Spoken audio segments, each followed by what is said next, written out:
Essa é uma parte nova de uma escavação realizada em Éfeso, dentro do bairro nobre da cidade, a parte mais importante e mais opulenta da cidade. Aqui você encontra muitos mosaicos, muitas colunas, casas muito grandes.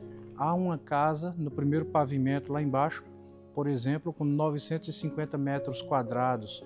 De frente a essa casa, você consegue encontrar aqui uma basílica.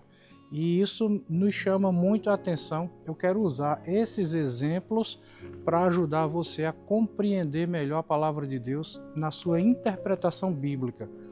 Com base nisso aqui, eu quero utilizar dois exemplos para você.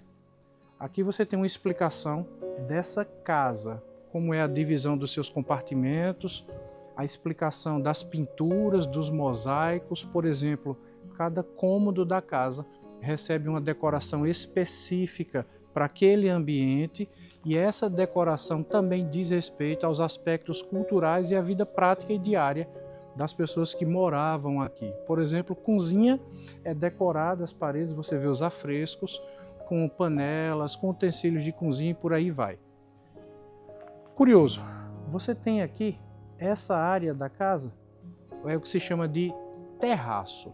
Então veja só como a cultura muda com o passar do tempo. Expressões que tinham um significado no passado, essas mesmas expressões podem mudar o seu sentido com o passar do tempo. Essa área aqui é um terraço, mas veja, nós estamos no terceiro pavimento desse complexo aqui, é o terceiro andar.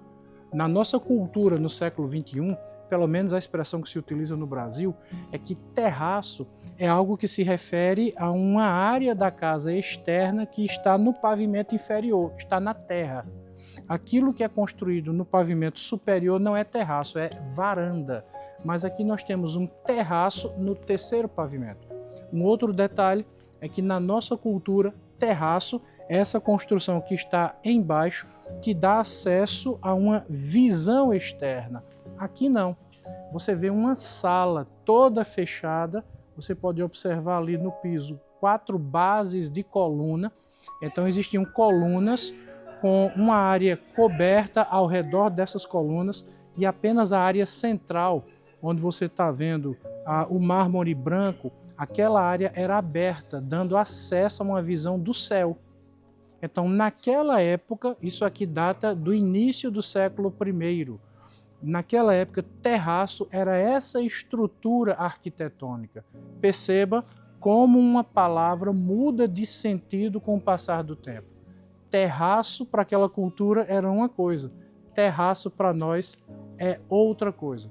Tem uma outra curiosidade que eu quero mostrar para você que diz respeito àquela estrutura lá atrás, que é chamada de basílica. Então eu quero te convidar a caminhar comigo até lá para eu dar essa explicação para você.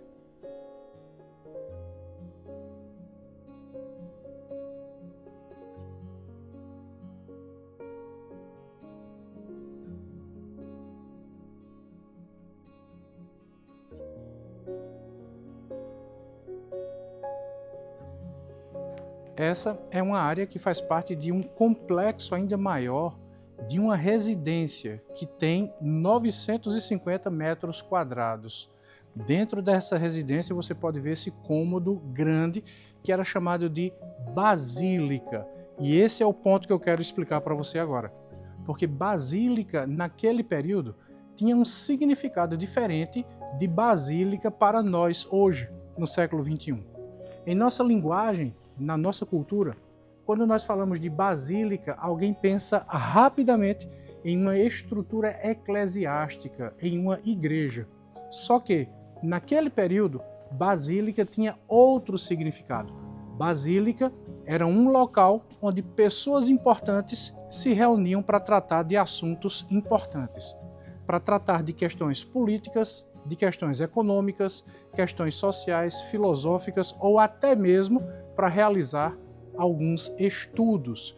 Então nós temos aqui, dentro dessa residência muito grande, uma basílica, provavelmente pertencente a alguém que ocupou um cargo público importantíssimo na cidade de Éfeso naquele período. Então fica essa curiosidade, já que nós falamos lá em cima sobre o significado de terraço e aqui embaixo sobre o significado de basílica, para que você possa entender melhor o significado das palavras e como elas eram utilizadas dentro do seu contexto, para que a gente entenda que nem sempre, quando nós estamos lendo, por exemplo, a palavra de Deus, aquela palavra que tem um significado para nós nos dias de hoje, necessariamente não quer dizer que essa mesma palavra tenha o mesmo significado para o escritor e para o público-alvo para quem aquele texto, aquela carta foi dirigida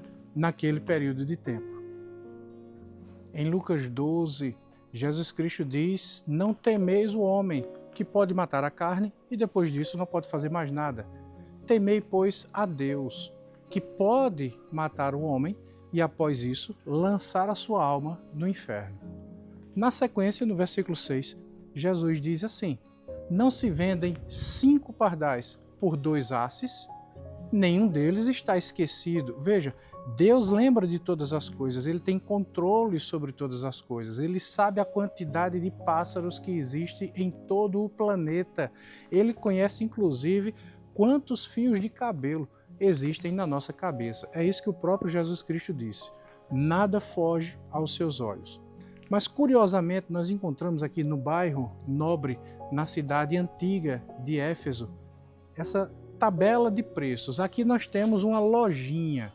Esse bairro Nobre funcionava mais ou menos, para você ter uma ideia, como os condomínios funcionam hoje, com as residências, umas vizinhas às outras, e uma área onde se vendiam produtos para os moradores. E passando por aqui, eu lembrei exatamente dessa passagem, quando Jesus Cristo cita essa moeda chamada de asse, porque nós temos essa tabelinha de preço aqui que foi encontrada na parede.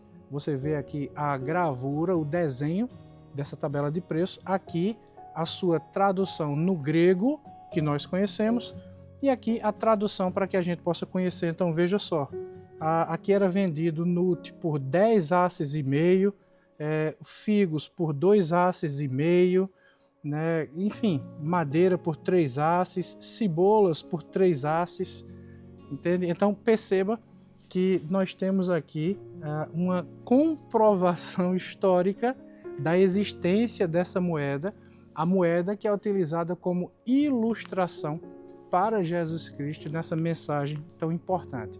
Deus tem controle sobre todas as coisas, Ele tem domínio sobre tudo, nada foge aos seus olhos.